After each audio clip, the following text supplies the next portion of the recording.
नाज़रीन अस्सलाम वालेकुम, आदाब। मैं मरियम फातिमा और आप देख रहे हैं एशियन टीवी न्यूज़। आइए देखते हैं 20 मार्च की स्पीड न्यूज़। सऊदी अरब और दुनिया के कई ममालिक में आज ईद उल फितर जोश व खरोश के साथ मनाई जा रही है, जहां लाखों मुसलमान मस्जिदुल हराम और मस्जिद नबवी सल्लल्लाहु अलैहि वसल्लम में नमाज ईद अदा कर रहे हैं। खादिम हरमैन शरीफैन शाह सलमान ने दुनिया भर के मुसलमानों को मुबारकबादी और आलम अमन व इस्तेकाम के लिए कोशिशें जारी रखने का अज़म जाहिर किया। फ़लस्तीन, तुर्की, Lebanon, Yemen, Oman, Qatar, Iraq, Australia, America, Singapore और बरतानिया में भी मुसलमान ईद मना रहे हैं, जबकि पाकिस्तान, हिंदुस्तान, बांग्लादेश, इंडोनेशिया और मलेशिया में सरकारी तौर पर ईद 21 मार्च को होगी। सऊदी वली अहद शहजादा मोहम्मद बिन सलमान ने मस्जिदुल हराम में ईद उल फितर की नमाज अदा की, जहां आला हुक्काम और बड़ी तादाद में शहरी शरीक हुए। वज़ारत हज व उम्रा के मुताबिक रमज़ान में बैरून मुल्क से आने वाले उम्रा ज़ायरीन की तादाद तकरीबन 16,80,000 रही। मज़ीद ये कि मस्जिद नबवी में रियाजुल जन्ना के लिए 11 लाख ज़ायरीन ने 155 ममालिक से आकर परमिट हासिल किए। अमेरिकी महकमा दिफा पेंटागन ने ईरान के खिलाफ जंग के लिए $200 अरब इजाफी फंड की दरख्वास्त की है, जिसे व्हाइट हाउस को भेजा गया है। रिपोर्ट्स के मुताबिक ये रकम जंगी कार्रवाइयों को बढ़ाने, हथियारों की पैदावार में इजाफे और जारी फौजी ऑपरेशन को मजबूत बनाने के लिए इस्तेमाल होगी। ताहम इस दरख्वास्त पर कांग्रेस में शदीद सियासी अख्तलाफात पाया जाता है और इसकी मंजूरी अभी गैर यकीनी बताई गई। ज़िले रंगारेड्डी के चिवड़ला और इतराफ में जुमे की सुबह ज़लज़ले जैसे झटके महसूस किए गए, जिससे लोग खौफजदा होकर घरों से बाहर निकल आए। मुकामी अफराद के मुताबिक ज़ोरदार आवाज़ के साथ ज़मीन चंद लम्हों तक लर्जी और घरों की अशिया भी हिलने लगी। हुकाम इस वाक़े की तहक़ीक़ात कर रहे हैं ताकि मालूम हो सके कि ज़लज़ला था या किसी धमाके का असर। तेलंगाना हुकूमत ने साल 2026 और 27 की बजट में अक़लियतों की फलाह व बहबूद के लिए 3,769 करोड़ रुपए मुख्तस किए हैं। इस रकम से तालीम, रोजगार, स्कॉलरशिप और समाजी बहबूद की स्कीमों को मज़ीद मजबूत बनाया जाएगा। हुकूमत का कहना है कि इस इक़दाम से अक़लियती तबक़ात की मुआशी और तालीमी हालत में बेहतरी आएगी। रिपोर्ट्स के मुताबिक अमेरिका ने ईरान पर हमले के लिए जौहरी खतरे का जवाब पेश किया, लेकिन कई आलमी अहदेदारों ने इसे गलत करार दिया। एहलकारों का कहना है कि ईरान इस वक्त जौहरी हथियार बनाने के किसी फ़ाल प्रोग्राम में शामिल नहीं था। इस इंकशाफ के बाद अमेरिकी पॉलिसी पर सवालात उठ रहे हैं और इस मामले पर आलमी सतह पर बहस शिद्दत इख्तियार कर गई। दिल्ली में महकमा मौसमियात ने येलो अलर्ट जारी करते हुए हल्की से दरमियानी बारिश, गरज व चमक और तेज़ हवाओं की पेशगोई की है। शहर के कई हिस्सों में बारिश का सिलसिला 20 मार्च को शुरू हो चुका है और दिन भर जारी रहने का इम्कान है। IMD ने अवाम को बाखबर रहने और एहतियात बरतने की हिदायत दी है, क्योंकि हवाओं की रफ्तार 30 से 50 किलोमीटर फ़ी घंटे तक पहुँच सकती है। चाइना ने जापान से अपील की है कि वो ताइवान के मामले में अपने मौक़िफ़ पर नज़रसानी करे और गलत रास्ते पर आगे बढ़ने से गुरेज करे। चाइनी वज़ारत ख़ारजा के तर्जुमान लिन जियान ने कहा है कि जापान के बाज़ बयानात ने चाइना के अंदरूनी उमूर में मदाखलत ज़ाहिर की और इश्तियाल अंगेज़ इक़दामात सामने आए। चाइना ने जापान से 4 सियासी दस्तावेज़ात की पासदारी, अमन की दफ़ात की तामील और अपने मौक़िफ़ में असलाह के लिए ठोस इक़दामात करने का मुतालबा किया। देहरादून में एक बेकाबू कार ने कई गाड़ियों को टक्कर मारने के बाद एक घर में दाखिल हो गई, जिसके नतीजे में मोटरसाइकिल सवार रोहित हलाक हो गया।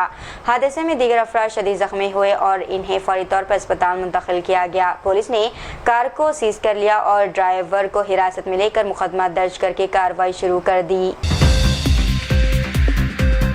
उत्तराखंड में वज़ीर आला पुष्कर सिंह धामी की क़यादत में काबीना में 5 खाली ओहदों पर नए वज़रा फाइज हुए हैं।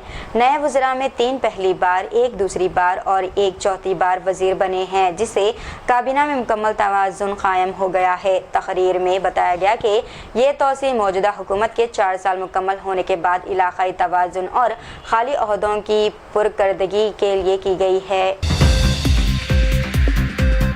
रूस ने ईरान के खिलाफ अमेरिका और इसराइल की फौजी कार्रवाइयों को फौरी तौर पर बंद करने का मुतालबा किया है। रूसी वज़ारत ख़ारजा का कहना है कि ख़त्ते में देरपा अमन व इस्तेकाम के लिए सियासी और सिफारती ज़राए से तनाज़ात का हल तलाश करना ज़रूरी है।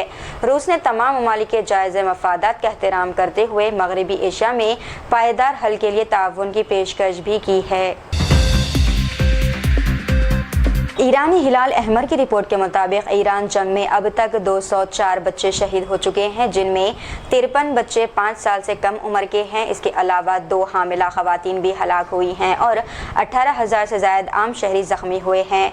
रिपोर्ट में बताया गया है कि इसराइली और अमेरिकी फ़िज़ाई हमलों में 498 स्कूल, 251 तिब्बी मराकज़ और 70,000 से ज़्यादा मकानात तबाह हो चुके हैं, जिसे इंसानी विक़ार की संगीन खिलाफवर्जी करार दिया गया।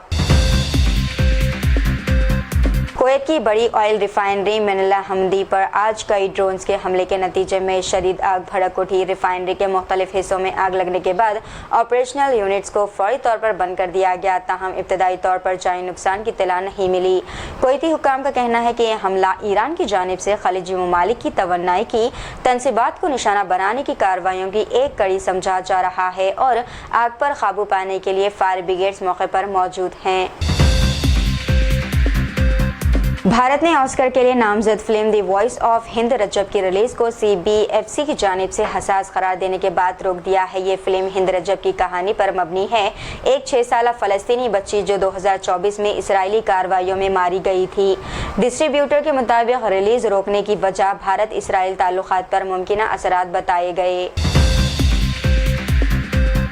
प्रीमियम पेट्रोल की कीमत में फ़ी लीटर तकरीबन 2 रुपये इजाफा कर दिया गया है। रेगुलर पेट्रोल और डीजल की कीमतों में कोई तब्दीली नहीं की गई, जिससे अवाम को कुछ राहत मिली है। ये इजाफा आलमी तेल की कीमतों में इजाफे और मशरक़ी वस्ते में बढ़ती कशीदगी की वजह से हुआ है। माहिरीन का कहना है कि अगर कशीदगी जारी रही तो आइंदा हफ्तों में ईंधन की कीमतों में मज़ीद इजाफा मुमकिन बताया गया। वाराणसी में गंगा में इफ्तार पार्टी के तनाज़े में कश्ती के मालिकों ने दावा किया है कि नौजवानों ने इनकी कश्ती ज़बरदस्ती इस्तेमाल की। 14 नौजवानों को 14 दिन की अदालती हिरासत में भेज दिया गया और ज़मानत मुस्तरद कर दी गई। शिकायत में कहा गया है कि पार्टी के दौरान बचे हुए बिरयानी के बाक़ियात को गंगा में फेंका गया, जिस पर मजहबी जज्बात को ठेस पहुँचाने के इल्ज़ामात लगाए गए। केस मुख्तलिफ दफ़ात के तहत दर्ज है, जिनमें मजहबी जज्बात को ठेस पहुँचाने, अवामी नुकसान और पानी आलूद करने के इल्ज़ामात शामिल है। अदालत ने मोइनाबाद फार्म हाउस में मंशियात केस में हैदराबाद पुलिस की तहवील की दरख्वास्त पर फैसला महफूज कर लिया। इस केस में BRS के साबिक MLA रोहित रेड्डी, महेश कुमार, दीगर ताजिरों और कानूनी नुमाइंदों को गिरफ्तार किया गया था। तीनों मुल्जिमान को 14 रोज़ा जुडिशनल रिमांड पर जेल भेज दिया गया, जबकि दीगर को स्टेशन जमानत पर रिहा कर दिया गया। पुलिस ने तीनों मुल्जिमान से मजीद तफ्तीश के लिए 10 दिन की तहवील मांगी थी और एक खुसूसी टीम मंशियात फराहम करने वाले आशीष सिंह को गिरफ्तार करने के लिए दिल्ली गई थी। दिल्ली के नॉर्थ ईस्ट डिस्ट्रिक्ट में 2 मुस्लिम नाबालिग तलबा को क्लास 12वीं के इम्तिहान के बाद रास्ते में हमले का निशाना बनाया गया, जिनमें से एक ने दावा किया कि इसे इसका मजहबी शनाख्ती निशान यानी कि स्कूल का कैप की वजह से निशाना बनाया गया। हमलावरों ने स्कूल का कैप देखकर नाम पूछा और फिर दोनों पर हमला कर दिया। मुतासरा तलबा को इब्तदाई इलाज के लिए अस्पताल मुंतकिल किया गया और फिर गोरू टैग बहादुर अस्पताल रिफर किया गया, जबकि पुलिस ने वाक़े की FIR दर्ज करके तहक़ीक़ात शुरू कर दी। भारत राष्ट्र समिति के अरकान ने बजट तकरीर के दौरान तेलंगाना असम्बली से वॉकआउट किया। इन्होंने एहतजाजन अपने कानों में फूल रखे और वजीर खजाना भट्टी विक्रमार्का मल्लू की बजट पेशकश के दौरान फ्रॉड का नारा लगाया। BRS ने इल्ज़ाम लगाया कि हुकूमत ने सोने, 2 लाख नौकरियां और दीगर वादों को पूरा नहीं किया, जिसके बाद अरकान असम्बली से वॉकआउट कर गए। सोशल मीडिया पर वीडियोज़ में दिखाया गया है कि BRS मेंबरान असम्बली के बाहर नारे लगा रहे हैं और किसानों के लिए 500 रुपये के बोनस के हक़ में एहतजाज कर रहे हैं। आंध्र प्रदेश में गोदावरी दरिया में 5 नौजवान तैराकी के दौरान लापता हो गए। ये लोग 7 दोस्तों के ग्रुप में थे, जिनमें 5 कॉलेज के तालिबे इल्म और 2 दीगर दोस्त शामिल थे। इनमें से सिर्फ 2 दोस्त वापस आ सके हैं। पुलिस और माहिरीन इन नौजवानों को ढूंढने की कोशिश कर रहे हैं। इसराइल ने फ़लस्तीनियों को मस्जिद अक्सा में ईद की नमाज पढ़ने से रोक दिया है, जो 1967 के बाद पहली बार ऐसा हुआ। इस मौके पर मस्जिद के इतराफ सख्त सिक्योरिटी और दाखिली रास्ते बंद किए गए, जिसकी वजह से हज़ारों फ़लस्तीनी नमाजी अंदर नहीं जा सके। फ़लस्तीनी रहनुमाओं और मजहबी शख्सियात ने इसे मजहबी आज़ादी की खिलाफ वर्जी करार देकर शदीद मजम्मत की। आलमी इंसानी हकूक़ की तंजीम भी इबादत तक रसाई यकीनी बनाने का मुतालबा कर रही है। हैदराबाद के चरला पुलिस स्टेशन के करीब रेलवे ट्रैक पर एक नामालूम शख्स की लाश मिली है। ये वाक़या जुम्मा 20 मार्च को उस वक्त सामने आया जब ट्रेन के लोको पायलट ने इसे देखा। पुलिस के मुताबिक इस शख्स की उम्र तकरीबन 50 से 55 साल थी और ख्याल किया जाता है कि इसकी मौत ट्रेन की जद में आकर हुई है। सिकंदराबाद रेलवे पुलिस ने इस केस को मुश्तबा मौत के तौर पर दर्ज किया है।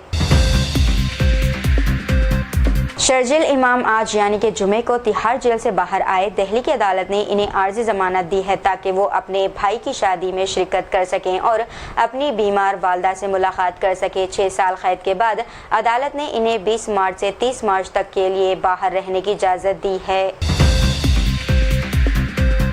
हैदराबाद में तेलंगाना असम्बली के करीब एक सांप देखने से हलचल मच गई। ये सांप जहरीला नहीं था। एक ट्रैफिक कांस्टेबल वेंकटेश नायक ने इसे फौरन पकड़कर बाद में नेहरू जूलॉजिकल पार्क के हुकाम के हवाले कर दिया।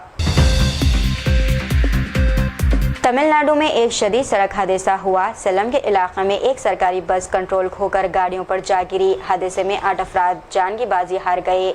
हलाक होने वालों में एक ही खानदान के 4 अफराद शामिल है। रेस्क्यू टीम मौके पर पहुंची और इमदादी कार्रवाइयां शुरू कर दी गई। तो ये थी नाज़रीन आज की स्पीड न्यूज़। दीजिए इजाज़त, मैं फातिमा को मिलते हैं अगले स्पीड न्यूज़ में। तब तक के लिए हमारे चैनल एशियन टीवी न्यूज़ को लाइक, शेयर और सब्सक्राइब करना ना भूलिएगा। खुदा हाफिज़।